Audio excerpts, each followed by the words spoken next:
నమస్కారం. ఘంటారావానికి స్వాగతం. ముందుగా ప్రధాన అంశాలు. మరోసారి భారీగా పెరిగిన వాణిజ్య గ్యాస్ ధర. 19 కిలోల సిలిండర్పై 993 రూపాయలు పెంపు.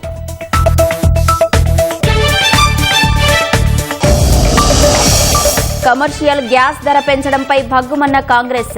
సామాన్యుడిపై పెను భారమని మంత్రి ఉత్తమ్ ఆవేదన.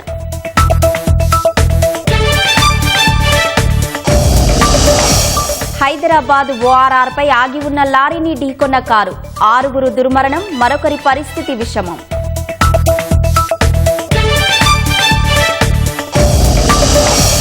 సచివాలయంలో సీఎం రేవంత్ రెడ్డితో ఆర్టీసీ జేఏసీ భేటీ. ఉద్యోగుల జీతాల చెల్లింపు, సంక్షేమ చర్యలపై చర్చలు.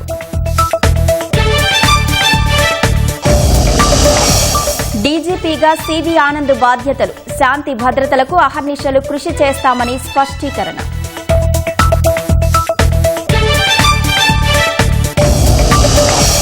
ఇరాన్పై మళ్లీ యుద్ధానికి అమెరికా సన్నాహాలు. 65 లక్షల కిలోల మందుగుండు సామాగ్రి తరలింపు.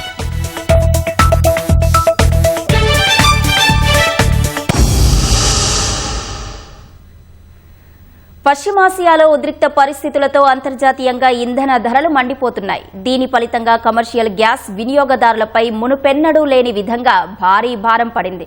19 కిలోల కమర్షియల్ ఎల్పీజీ సిలిండర్ ధరను ఏకంగా 993 రూపాయల మేర పెంచుతూ చమురు సంస్థలు నిర్ణయం తీసుకున్నాయి.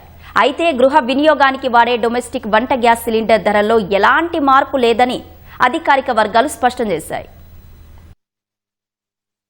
దేశంలో వాణిజ్య గ్యాస్ సిలిండర్ వినియోగదారులకు చమురు సంస్థలు భారీ షాక్ ఇచ్చాయి. 19 కిలోల వాణిజ్య సిలిండర్ ధరను ఏకంగా 993 రూపాయల మేర పెంచుతున్నట్లు ప్రకటించాయి. ఇవాళ్టి నుంచి ఈ పెంపు అమల్లోకి వచ్చింది. దీంతో వరుసగా 3వ నెల కూడా కమర్షియల్ గ్యాస్ సిలిండర్ ధరలు పెరిగాయి. తాజా పెంపుతో ఢిల్లీలో 19 కిలోల కమర్షియల్ సిలిండర్ ధర గతంలో ఉన్న 2078 రూపాయల 50 పైసల నుంచి రికార్డు స్థాయిలో 3071 రూపాయల 50 పైసలకి చేరుకుంది. హైదరాబాద్లో ఆ ధర 3315 రూపాయలకు చేరింది. చరిత్రలో ఒకేసారి ఈ స్థాయిలో గ్యాస్ ధర పెరగడం ఇదే తొలిసారని నిపుణులు చెబుతున్నారు. దీనివల్ల హోటళ్లు, రెస్టారెంట్ల నిర్వాహకులపై తీవ్ర ప్రభావం పడనుంది. గత 3 నెలల వ్యవధిలోనే కమర్షియల్ సిలిండర్ ధర ఏకంగా 1303 రూపాయల మేర పెరిగింది. అయితే గృహ వినియోగానికి వాడే డొమెస్టిక్ వంట గ్యాస్ సిలిండర్ ధరల్లో ఎలాంటి మార్పు లేదని అధికారిక వర్గాలు స్పష్టం చేశాయి. ప్రస్తుతం ఢిల్లీలో గృహ వినియోగ సిలిండర్ ధర 913 రూపాయలుగా కొనసాగుతోంది. మరోవైపు పెట్రోల్, డీజిల్తో పాటు దేశీయ విమానయాన సంస్థలు ఉపయోగించే ఏవియేషన్ టర్బైన్ ఫ్యూయల్ ఏటీఎఫ్ ధరల్లోనూ ఎలాంటి మార్పు లేదని ఇండియన్ ఆయిల్ కార్పొరేషన్ స్పష్టం చేసింది. అటు డీజిల్ ఎగుమతులపై విండ్ ఫాల్ పన్నును కేంద్ర ప్రభుత్వం లీటరుకు 23 రూపాయలకు తగ్గించింది. అలాగే విమానయాన ఇంధనం ఏటీఎఫ్ ఎగుమతులపై ఈ పన్నును లీటరుకు 33 రూపాయలకి కుదించింది. పశ్చిమాసియాలో ఉద్రిక్తతల కారణంగా ఇంధన సరఫరా చైన్ దెబ్బతిని గ్లోబల్ ఆయిల్ ధరలు దాదాపు 50% మేర పెరిగాయి. ప్రస్తుతం బ్రెంట్ క్రూడ్ బ్యారెల్ ధర $111 వద్ద ఉండగా డబ్ల్యూటీఐ క్రూడ్ $105కు పైగా పలుకుతోంది. ప్రపంచ చమురు రవాణాలో కీలకమైన హర్ముజ్ జలసంధి గుండా సరఫరాకు ఆటంకం కలగడం చమురు ధరల పెరుగుదలకు కారణంగా తెలుస్తోంది. చమురు ఉత్పత్తి దేశాల కూటమి ఓపెక్ నుంచి బయటకు రావాలని యూఏఈ నిర్ణయించుకోవడం మరో కారణంగా భావిస్తున్నారు. కేంద్ర ప్రభుత్వం కమర్షియల్ గ్యాస్ ధరలు పెంచడంపై రాష్ట్ర పౌర సరఫరాల శాఖ మంత్రి ఉత్తమ్ కుమార్ రెడ్డి ఆగ్రహం వ్యక్తం చేశారు. ఇది సామాన్యుడిపై పెను భారం మోపే నిర్ణయమని దుయ్యబట్టారు. ఒక్కసారిగా 30 నుంచి 30% పెంచడం వల్ల హోటళ్లు, కేఫ్లు, రెస్టారెంట్లు సహా చిన్న మధ్య తరహా వ్యాపారులపై తీవ్రమైన ప్రభావం చూపుతుందని ఆవేదన వ్యక్తం చేశారు. ఇంధనం ధరలు పెరగబోవని అంటూనే పశ్చిమ బెంగాల్ అసెంబ్లీ ఎన్నికలు ముగిసిన వెంటనే కేంద్రం ప్రతికూల నిర్ణయం తీసుకుందని మండిపడ్డారు. కమర్షియల్ గ్యాస్ ధర పెంపుతో సామాన్యుల జీవన ప్రమాణాలపై కోలుకోలేని దెబ్బ పడుతుందని చెప్పారు. కేంద్ర ప్రభుత్వం తక్షణమే స్పందించి ధరల పెంపు నిర్ణయం ఉపసంహరించుకోవాలని మంత్రి ఉత్తమ్ కుమార్ రెడ్డి డిమాండ్ చేశారు. బీఆర్ఎస్ కార్మిక ఉద్యోగ మిత్ర సర్కారుగా ఉంటే ఇప్పుడు కార్మికులను వేధించే కాంగ్రెస్ ప్రభుత్వం వచ్చిందని బీఆర్ఎస్ కార్యనిర్వాహక అధ్యక్షుడు కేటీఆర్ విమర్శించారు. హైదరాబాద్ తెలంగాణ భవన్లో జరిగిన మేడే వేడుకల్లో పాల్గొని జెండా ఎగరవేశారు. ఉద్యోగులు, విశ్రాంత ఉద్యోగులు కాంగ్రెస్ బాధితులయ్యారని పేర్కొన్నారు. రిటైర్డ్ ఉద్యోగులకు బెనిఫిట్స్, మంత్రుల జీతాల్లో కోత వేసి ఇస్తామనేందుకు వారేమైనా వరద బాధితులా అని ప్రశ్నించారు. ఆటో డ్రైవర్ల ఆత్మహత్యలపై సర్కార్ స్పందించడం లేదని మండిపడ్డారు. వాణిజ్య సిలిండర్ల ధర 80 ఏళ్లలో పెంచనంత భారీగా ₹1000 వరకు పెంచి కార్మికులకు ప్రధాని మేడే కానుక ఇచ్చారని విమర్శించారు. ఈ ప్రభావం లక్షలాది మందిపై పడుతుందన్నారు. ఉద్యోగ మిత్ర సర్కారు పోయింది, కార్మిక మిత్ర సర్కారు పోయింది, ఇలా కార్మికులను వేధించే సర్కారు వచ్చింది. జీతాల పెంపు లేదు, ఇంకా కత్తిరించే ప్లాన్ చేస్తా ఉన్నాడు. ఇంకా విశ్రాంత ఉద్యోగులకు, రిటైర్డ్ ఉద్యోగులకు రిటైర్మెంట్ బెనిఫిట్లు ఇవ్వాలని పరిస్థితి ఇవ్వాలి. పిల్లల లగ్గమైనా, ఇల్లు కట్టుకున్నా బెనిఫిట్స్ వాళ్ళకి రావాల్సినవి వాళ్ళు దాచుకున్నాయి, ఆ పైసలు కూడా ఇస్తలేడు. అట్లాగే దారుణాతి దారుణమైన విషయం ఏంటంటే మంత్రుల జీతాలు కట్ చేస్తా, ఎమ్మెల్యేల జీతాలు కట్ చేస్తా, అందులోకెళ్ళి ఇస్తా అని మాట్లాడుతున్నాడు. కట్ చేస్తే ఎంతమందికి ఇస్తావు? వాళ్ళు ఏమైనా వరద బాధితులా, తుఫాన్ బాధితులా? వాళ్ళు కాంగ్రెస్ బాధితులు, వాళ్ళు వరద బాధితులు కాదు, తుఫాన్ బాధితులు కాదు. నువ్వు జీతాలు కట్ చేసి ఇచ్చేందుకు, విరాళం ఇచ్చేందుకు వాళ్ళకు హక్కుగా దాచుకున్న పైసలు వాళ్ళకి ఇవ్వమంటే ఎకసెక్కం చేస్తున్నాడు ముఖ్యమంత్రి గారు. అందుకే ఆలోచించమని నేను కోరుతా ఉన్నా. సింగరేణిలో కానీ, ప్రభుత్వ రంగ సంస్థల్లో కానీ కార్మికులు లేనిదే ఎక్కడా కూడా మరి పని జరగదు. అట్లాంటిది ఇప్పుడున్న పరిస్థితుల్లో ఒకవైపు రాష్ట్ర ప్రభుత్వం ఇట్లా పనిచేస్తుంటే కేంద్ర ప్రభుత్వం మరొక వైపు సమ్మెట పోటులాగా లేబర్ కోడ్స్ అని తీసుకొచ్చి ఏకపక్షంగా మీరు పోరాడి సాధించుకున్న 44 చట్టాలను 4 కోడ్ల కింద మార్చి వాళ్ళు కూడా మీకు అన్యాయం చేసే ప్రయత్నం చేస్తూ ఉన్నారు. ఇవాళ దాదాపు 180 మంది ఆటో డ్రైవర్లు ఆత్మహత్యలు చేసుకున్న దుస్థితి. దేశంలోని వాహనదారులు, సామాన్యులకు త్వరలో భారీ షాక్ తగిలే అవకాశం కనిపిస్తోంది. లీటర్ ఇంధనంపై 25 నుంచి ₹28 వరకు ధరలు పెరిగే అవకాశం ఉందని మార్కెట్ విశ్లేషకులు అంచనా వేస్తున్నారు. 4 ఏళ్లుగా పెట్రోల్, డీజిల్ ధరలను స్థిరంగా ఉంచిన చమురు సంస్థలు ప్రస్తుతం తీవ్ర నష్టాలను మూటగట్టుకుంటున్నాయి. అంతర్జాతీయ మార్కెట్లో ముడి చమురు ధరలు మండిపోతున్నాయి. ఫిబ్రవరి 28న ఇరాన్పై అమెరికా, ఇజ్రాయెల్ దాడులు చేయడం మొదలుపెట్టిన తర్వాత ప్రపంచ చమురు రవాణాకు కీలకమైన హర్మూజ్ జలసంధిని ఇరాన్ మూసివేయడంతో గ్లోబల్ మార్కెట్లో క్రూడాయిల్ ధరలు రికార్డు స్థాయికి చేరాయి. గతేడాది చమురు బ్యారెల్ ధర $70 ఉండగా పశ్చిమాసియాలో ఉద్రిక్తతల కారణంగా ఈ వారం ఏకంగా $126 తాకింది. ప్రస్తుతం కాస్త శాంతించిన $110 పైనే పలుకుతోంది. ఈ ప్రభావం భారత్పై చూపే అవకాశాలున్నాయని ఆర్థిక నిపుణులు అంచనా వేస్తున్నారు. వంట గ్యాస్ ధరలు పెంచబోమని కేంద్రం ఇప్పటికే స్పష్టం చేసినప్పటికీ కమర్షియల్ గ్యాస్, విమాన ఇంధన ధరలు భారీగా పెరగడంతో సామాన్య ప్రజల్లో భయాందోళన వ్యక్తమవుతోంది.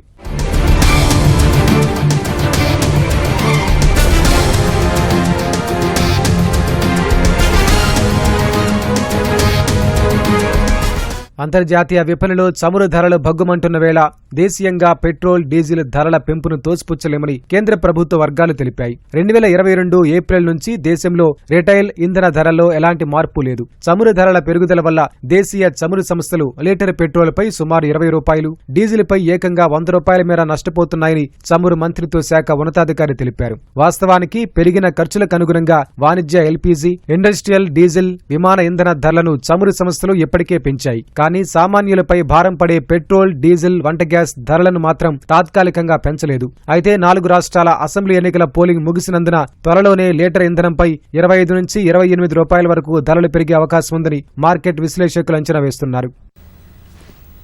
పేద ప్రజలకు కార్పొరేట్ వైద్యం అందించాలనే లక్ష్యంతో రాష్ట్ర ప్రభుత్వం ప్రతిష్టాత్మకంగా నిర్మించిన సనత్ నగర్ టిమ్స్ లో ప్రయోగాత్మకంగా ఓపీ సేవలు అందుబాటులోకి వచ్చాయి.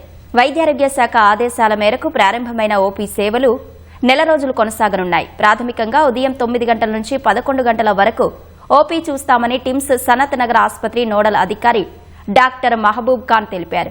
ఆసుపత్రిలో మెరుగైన వైద్య సేవలు అందుతాయన్న నమ్మకం ఉందని రోగులు చెబుతున్నారు. ఆసుపత్రిలోని సిబ్బంది, వైద్యుల నుంచి మంచి స్పందన ఉందని వివరించారు. కార్డియాలజీ చెక్ చేయించుకుంటా వచ్చానండి. బయట ఇదివరకే ఓపెన్ హార్ట్ చేయించుకున్నాను, స్టంట్లో వేయించుకుంటే నాకు చాలా ఖర్చు వచ్చేసింది. సో ఇది ఇక్కడ ఈ హాస్పిటల్ రావటం వలన గవర్నమెంట్లో తక్కువ అవుతుంది, ట్రీట్మెంట్ బాగుంటుందని వచ్చానండి.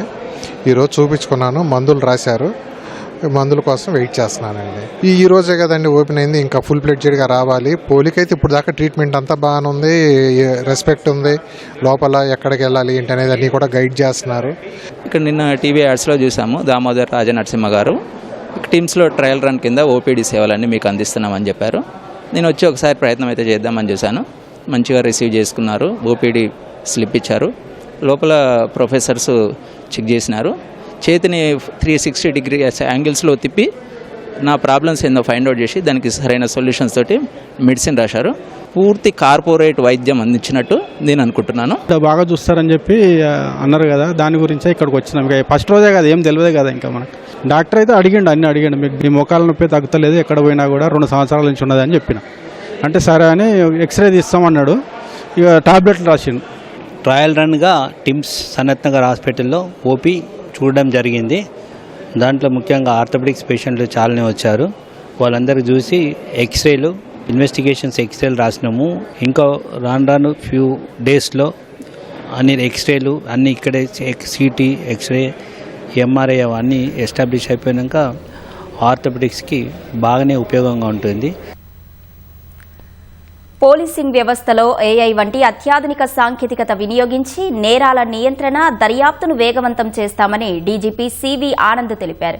నూతన డీజీపీగా బాధ్యతలు స్వీకరించిన సివి ఆనంద్ మహిళా భద్రత, మనుషుల అక్రమ రవాణా, డ్రగ్స్ దందా కట్టడిపై ప్రత్యేక దృష్టి సారిస్తామని తెలిపారు. ఫోన్ ట్యాపింగ్ కేసును సమీక్షించి త్వరలో మరో ఛార్జిషీట్ దాఖలు చేస్తామని వెల్లడించారు.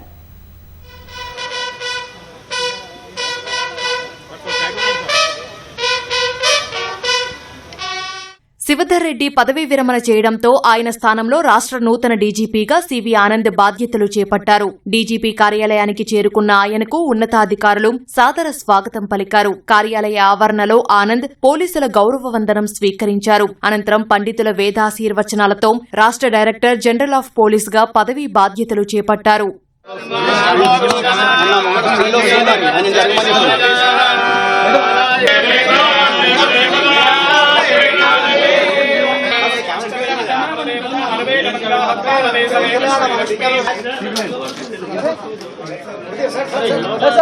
సార్ మహేష్ సార్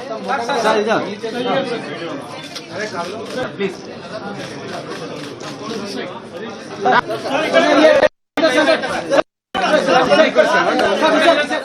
రాష్ట్రంలో శాంతి భద్రతల కోసం అహర్నిశలు కృషి చేస్తానని సివి ఆనంద్ స్పష్టం చేశారు. విప్లవాత్మక సంస్కరణల అమలులో తెలంగాణ పోలీసు శాఖ అగ్రస్థానంలో ఉందని, ఇదే పంతాను కొనసాగిస్తామని స్పష్టం చేశారు. సవాల్ విసురుతున్న సైబర్ నేరాల కట్టడికి ప్రత్యేక చర్యలు తీసుకుంటామని తెలిపారు. ట్రాఫిక్ నిర్వహణను మెరుగుపరిచేలా traffic management and road safety bureau ఏర్పాటు చేస్తామని ప్రకటించారు. ప్రభుత్వ ఆశయాలు ఏవున్నాయో దాన్ని పూర్తి స్థాయిలో ఐర్నెషల్ కృషి చేసి మొత్తం డిపార్ట్మెంట్ పరంగా మేము అమలు చేయడానికి ప్రయత్నిస్తాం. నేర నియంత్రణలో గస్తీ వ్యవస్థ ఏదైతే ఉందో చాలా ముఖ్యం. అది పటిష్టపరిచి ఇంకా అనేక రకాల నేరాలే కాకుండా ప్రివెంటివ్ యాక్షన్స్ ఏవైతే ఉంటాయో అవి తీసుకోవడానికి ఆస్కారం ఉంటుంది. నేరాలు జరిగిన తర్వాత దాన్ని దర్యాప్తు చేయడంలో తెలంగాణ పోలీస్ టెక్నాలజీ వాడుకోవడం దాంట్లో చాలా సమర్థవంతంగా వారు చేస్తా ఉన్నారు. అది ఇంకా పెంపొందించి ఇప్పుడు కొత్త టూల్స్ ఏవైతే వస్తున్నాయో ఏఐ పరంగా అవి కూడా వాడుకొని నేర దర్యాప్తు అనేది చేయడానికి ప్రయత్నిస్తాం. నార్కోటిక్స్ ఈగిల్ బ్యూరో ఉందో, సైబర్ సెక్యూరిటీ బ్యూరో ఉందో, ఒక traffic management and road safety bureau కూడా రాష్ట్ర స్థాయిలో ఏర్పాటు చేయాలని మేము అనుకుంటున్నాం. పోలీసు అధికారులపై కొందరు నేతలు బెదిరింపులకు పాల్పడుతున్నారన్న వ్యాఖ్యలపైన స్పందించిన డీజీపీ అన్నింటిపైనా చట్టబద్దంగా వ్యవహరిస్తామని తెలిపారు. ఫోన్ ట్యాపింగ్ కేసులో విచారణను త్వరలోనే సమీక్షించి తదుపరి ఛార్జిషీట్ దాఖలు చేస్తామని తెలిపారు. రాష్ట్రవ్యాప్తంగా సంచలనం సృష్టించింది ఫోన్ ట్యాపింగ్ కేసు. ఈ కేసులో మాజీ సీఎం కేసీఆర్ ను విచారించారు. దానికోసం సిట్ ఏర్పాటు చేశారు. ఇప్పుడు ఏ దశలో ఉంది? నేను సిపిగా ఉన్నప్పుడు 7 నెలల ముందు అప్పటి వరకు ఏం జరిగిందో నాకు తెలుసు. ఇప్పుడు గత ఒక సిట్ కూడా ఏర్పాటు చేసి సిపి హైదరాబాద్ గారు ఇక్కడే ఉన్నారు. అయితే దాదాపుగా పూర్తయినట్టు అనిపిస్తుంది. తొందరలో దాన్ని పూర్తి చేసి నేను ఒకసారి సమీక్షించి we will take the further action in that. లొంగిపోయిన మావోయిస్టుల పునరావాస కార్యక్రమంతో పాటు వారు పూర్తి స్థాయిలో జనజీవన స్రవంతిలో కలిసేలా అన్ని చర్యలు తీసుకుంటామని డీజీపీ తెలిపారు. మల్కాజ్గిరి కమిషనరేట్ నూతన కమిషనర్గా సుమతి బాధ్యతలు స్వీకరించారు. పండితుల వేద ఆశీర్వచనాలతో కమిషనర్గా పదవీ బాధ్యతలు చేపట్టారు. మల్కాజ్గిరి పోలీస్ కమిషనరేట్కి శాంతియుత కమిషనరేట్గా పేరు ఉందని, దాన్ని అలాగే నిలబెడతానని సిపి సుమతి విశ్వాసం వ్యక్తం చేశారు. మొదటి మహిళా కమిషనర్గా నియమించడం ఆనందంగా ఉందని, ప్రభుత్వానికి తనపై ఉన్న నమ్మకాన్ని నిలబెట్టుకుంటానని తెలిపారు. టెక్నాలజీ సాయంతో క్వాలిటీ పోలీసింగ్తో పాటు మల్కాజ్గిరి కమిషనరేట్లో ట్రాఫిక్ సమస్యను తొలగిస్తామన్నారు. పీస్ఫుల్ కమిషనరేట్ కాబట్టి ఇక్కడ క్వాలిటేటివ్ పోలీసింగ్ అంటే పోలీసింగ్ ఉంది, కానీ క్వాలిటీ ఆఫ్ ద పోలీసింగ్ ఖచ్చితంగా పెంచడానికి ప్రయత్నం చేస్తాం. ఆ క్వాలిటీ ఆఫ్ పోలీసింగ్ పెంచే విధానాన్ని బేసిక్ గా టెక్నాలజీతో ఎట్లయితే మనం మేనిఫోల్డ్ పోలీసింగ్ చేయగలము, ఒక మనిషి చేసే దానికంటే టెక్నాలజీ యాడ్ అయితే చాలా క్వాలిటీ పెరుగుతుంది. సో దానికి సంబంధించిన ఏవైతే ఇనిషియేటివ్స్ ఉంటాయో అవి టేకప్ చేస్తూ ఇక్కడున్న ముఖ్యమైన ప్రధానమైన సమస్య ట్రాఫిక్ మేనేజ్మెంట్ అని తెలుస్తుంది. సో ఏ రకంగా మూవ్ అయినా కూడా ట్రాఫిక్ చోక్ పాయింట్స్ చాలా ఉండడం, ఎంతో కొంత ఆ రద్దీని మేము తగ్గించడానికి ప్రయత్నం చేస్తే సిటిజన్స్ కి చాలా డిలైట్ఫుల్ ఎక్స్పీరియన్స్ ఇస్తామని అనుకుంటున్నాను. తాలు తరుగు తేమ లేకుండా వడ్లు కొంటారన్న హామీని కాంగ్రెస్ ప్రభుత్వం తుంగలో తొక్కిందని కేంద్ర మంత్రి బండి సంజయ్ విమర్శించారు. కళ్ల ముందే తాలు తేమ పేరిట రైతులను నిలువునా ముంచుతున్నా పట్టించుకోరా అని ప్రశ్నించారు. మండు టెండర్లో కొనుగోలు కేంద్రాల వద్ద రైతులు పడుతున్న ఇబ్బందులు పట్టవా అని మండిపడ్డారు. ఈ మేరకు ముఖ్యమంత్రి రేవంత్ రెడ్డికి బహిరంగ లేఖ రాసిన కేంద్ర మంత్రి బండి సంజయ్ వడ్లకు బోనస్ హామీ ఉత్తదేనా అని విమర్శించారు. గత రబీకి బోనస్ ఎగ్గొట్టిన సర్కార్ ఈ సీజన్లోనూ పాతరేసిందని మండిపడ్డారు. దళారులకు దోచిపెట్టి రైతులను రోడ్డున పడేయడమే కాంగ్రెస్ ప్రభుత్వం విధానమా అని ప్రశ్నించారు. 10 ఏళ్ల బీఆర్ఎస్ పాలనలో సివిల్ సప్లైస్ కార్పొరేషన్ 56,000 కోట్ల అప్పులతో దివాలా తీయిస్తే 2.5 ఏళ్ల పాలనలో సంస్థను 1,00,000 కోట్ల అప్పుల పాలు చేశారని కేంద్ర మంత్రి ఆరోపించారు. కరప్షన్, కలెక్షన్, ల్యాండ్ సెటిల్మెంట్లు తప్ప రైతుల కన్నీటి వెతలతో పని లేదా అని ఆగ్రహం వ్యక్తం చేశారు. నమ్మి ఓటేసిన పాపానికి అన్నదాతలను నట్టేట ముంచుతారా అని ప్రశ్నించారు. ఇప్పటికైనా అన్నదాతలకు ఇచ్చిన హామీలన్నీ అమలు చేయకుంటే ఆందోళన తప్పదని బండి సంజయ్ హెచ్చరించారు. ధాన్యం కొనుగోలులో జాప్యం జరిగిందని నిరసిస్తూ ఒక వ్యక్తి ఒంటిపై డీజిల్ పోసుకుని ఆత్మహత్య యత్నం చేయడం నిజామాబాద్ జిల్లాలో కలకలం రేపింది. నిజామాబాద్ జిల్లా ఇందల్వాయి మండలం ఎల్లారెడ్డిపల్లి రైతులు ధాన్యం కొనుగోలులో జాప్యాన్ని నిరసిస్తూ ఇందల్వాయి ధర్పల్లి ప్రధాన రహదారిపై ధాన్యం పోసి ధర్నా నిర్వహించారు. గ్రామ సర్పంచ్ భర్త శేఖర్ డీజిల్ పోసుకుని ఆత్మహత్య యత్నం చేయగా పోలీసులు అడ్డుకున్నారు. ప్రభుత్వం వెంటనే స్పందించి ధాన్యం కొనుగోలు చేయాలని రైతులు డిమాండ్ చేశారు. రైతులందరూ ఒడ్లు వరాలు తయారు చేసుకునే వాళ్ళని ఇలా రోడ్డు మీదకి తీసుకొచ్చిన ప్రభుత్వం ఏదైనా ఉన్నది అంటే అది కాంగ్రెస్ ప్రభుత్వం అని చెప్పుకోవాలా. సకాలంలో రైతుల దగ్గర నుంచి కొనుగోలు చేసి ఉంటే ఇవాళ ఎవరి పని వాళ్ళు చేసుకుని వాళ్ళ పనులలో నిమగ్నమై వారు. ఒక లైన్ లేని నాయకుడు ఆన్లైన్ అని వ్యవహరించిండు. అసలు ఆయన లైనే లేడు. ఇవాళ జీపీఎస్ సిస్టమ్ అని పెట్టిండు. కొనుగోలు కేంద్రాల కంటే ముందు పూర్తిగా వ్యవస్థను తయారు చేసిన తర్వాత ఆ వ్యవస్థకు వెళ్ళాలి. ఇవాళ యూరియా ఆన్లైన్ అంటున్నావు, అసలు భూములే ఆన్లైన్ లో లేవు. రైతుల దగ్గర భూములే లేవు. భూమి ఉన్నోడికి పట్టా లేదు, పట్టా ఉన్నోడికి భూమి లేదు. అట్లాంటి వాళ్ళని ఆన్లైన్ లో యూరియా బుక్ చేసుకోమని చెప్తున్నావు. నిన్నేమనాలా? నువ్వు లైన్ లో లేని నాయకుడా? లైన్ వచ్చి రైతులందరినీ ఆన్లైన్ లోకి తీసుకురా, ప్రజలందరినీ ఆన్లైన్ లోకి తీసుకురా. అప్పుడైతే నువ్వు సక్సెస్ఫుల్ గా సాగుతావు. రైతు నేర్పించినటువంటి రాజు ఎవ్వడు చరిత్రలు చూస్తే ఎవ్వడు బాగుపడలేడు. అట్లాంటి నాయకుడు ఎవరైనా ఉన్నాడు అంటే ఇవాళ మన తెలంగాణ ముఖ్యమంత్రి రేవంత్ రెడ్డి గారు. నల్గొండ జిల్లా చిట్యాల మండలం వెలిమినేడు శివార్లోని ఓ ఫార్మా పరిశ్రమలో మరోసారి ప్రమాదం చోటు చేసుకుంది. నో స్లాబ్స్ ఫార్మా పరిశ్రమలోని 3వ బ్లాక్లో రియాక్టర్ పేలింది. అక్కడే పనిచేస్తున్న ఓ కార్మికునికి తీవ్ర గాయాలు కాగా మరో 8 మందికి స్వల్ప గాయాలయ్యాయి. తీవ్ర గాయాలైన కార్మికుడు బాలకృష్ణ ఆసుపత్రిలో చికిత్స పొందుతూ చనిపోయాడు. సమాచారం అందుకున్న అగ్నిమాపక సిబ్బంది ఘటనా స్థలానికి చేరుకుని మంటలను అదుపు చేశారు. ఈ ఘటనతో అక్కడి కార్మికులు, స్థానిక ప్రజలు భయాందోళనకు గురయ్యారు. గత నెల 9న ఇదే పరిశ్రమలో రియాక్టర్ పేలి 2 కార్మికులు తీవ్రంగా గాయపడ్డారు. ఆ ఘటన మర్చిపోకముందే మరో ఘటన జరగడం కలకలం రేపింది. వరుస ప్రమాదాలు జరుగుతున్నప్పటికీ యాజమాన్యం తగిన భద్రతా చర్యలు తీసుకోవడం లేదని కార్మికులు ఆరోపిస్తున్నారు. పనికి వెళ్తే తిరిగి వస్తామో లేదో అని వాపోతున్నారు. అయితే కార్మిక దినోత్సవం మేడే రోజున ఇలాంటి ఘటన చోటు చేసుకోవడం పట్ల కార్మికులు, స్థానిక ప్రజలు ఆందోళన వ్యక్తం చేస్తున్నారు. తరచుగా ప్రమాదాలు జరుగుతుండటంతో స్థానిక ప్రజలు పరిశ్రమ ఎదుట ధర్నాకు దిగారు. పరిశ్రమను మూసివేయాలని, గాయపడిన వారికి మెరుగైన వైద్యం అందించి వారి కుటుంబాలను ఆదుకోవాలని డిమాండ్ చేస్తున్నారు.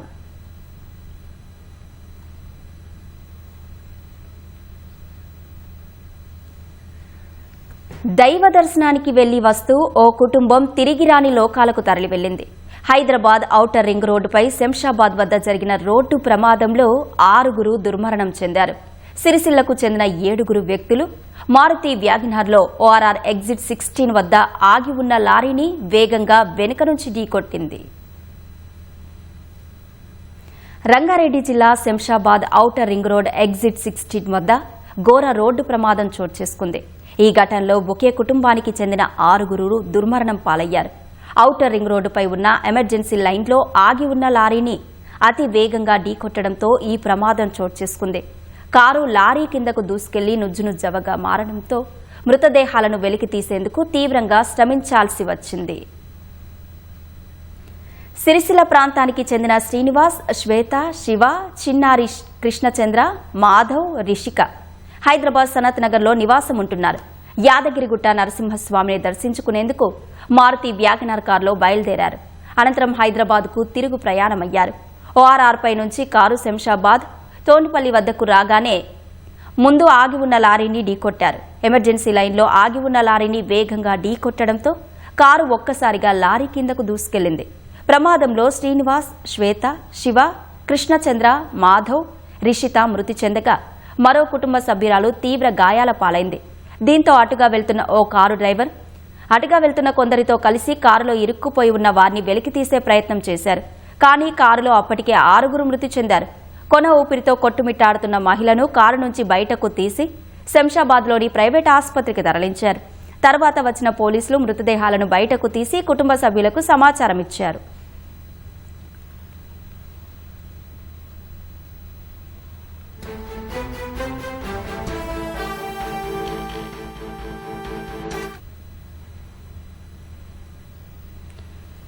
ఇరాన్పై మళ్లీ బాంబుల వర్షం కురిపించేందుకు అమెరికా మాస్టర్ ప్లాన్ సిద్దం చేసింది. 24 గంటల వ్యవధిలో ఏకంగా 65 లక్షల కిలోల మందుగుండు సామాగ్రిని ఇజ్రాయెల్కు తరలించి టెహరాన్ గుండెల్లో ట్రంప్ వణుకు పుట్టిస్తున్నారు. ఇదే సమయంలో ఇరాన్పై దాడుల కోసం యుఎస్ సెంట్రల్ కమాండ్ ట్రంప్నకు 3 ప్రణాళికలను వివరించింది. హర్ముజ్ జలసంధిని స్వాధీనం చేసుకోవడం కూడా అందులో ఒకటిగా తెలుస్తోంది. అటు శాంతి చర్చల సమయంలోనే దాడులు జరిగే అవకాశముందని ఇరాన్ తీవ్ర ఆందోళన వ్యక్తం చేస్తోంది. ఇరాన్పై యుద్ధానికి అమెరికా మళ్లీ సిద్దమవుతోంది. 24 గంటల వ్యవధిలో ఏకంగా 65 లక్షల కిలోల విధ్వంసకర పేలుడు పదార్థాలను ఇజ్రాయెల్కు తరలించింది. కార్గో నౌకలు, విమానాల్లో ఈ పేలుడు పదార్థాలను తరలించినట్లు ఇజ్రాయెల్ రక్షణ శాఖను ఊటంకిస్తూ Jerusalem Post, the Times of Israel తెలిపాయి. వీటిలో గగనతల, భూతల మందుగుండు సామగ్రితో పాటు సైనిక ట్రక్కులు, టాక్టికల్ వెహికల్స్ కూడా ఉన్నట్లు పేర్కొన్నాయి. ఇరాన్పై యుద్దం చేసేందుకు ఇజ్రాయెల్కు అమెరికా ఇప్పటికే చాలా సహాయం చేసింది. యుద్దం మొదలైన తర్వాత ఇప్పటికే 11,56 లక్షల కిలోల సైనిక సామాగ్రిని ఇజ్రాయెల్కు అందజేసింది.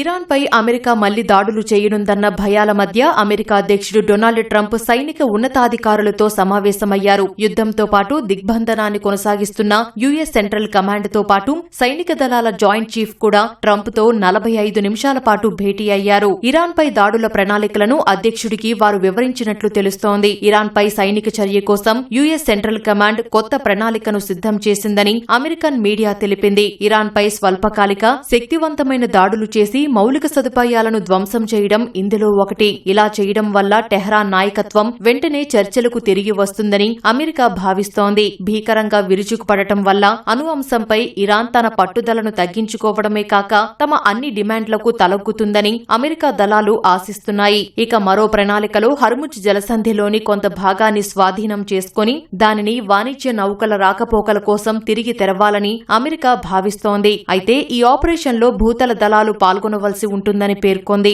మూడవ ప్రణాళికలో ఇరాన్ వద్ద ఉన్న సుసంపన్నమైన యురేనియం నిల్వలను స్వాధీనం చేసుకునేందుకు ప్రత్యేక దళాలతో ఆపరేషన్ నిర్వహించడం, అణు కార్యక్రమమే యుద్ధానికి ప్రధాన కారణం కావడం వల్ల ఈ ఆపరేషన్ సరిపోతుందని సైనికాధికారులు ట్రంప్నకు వివరించారు.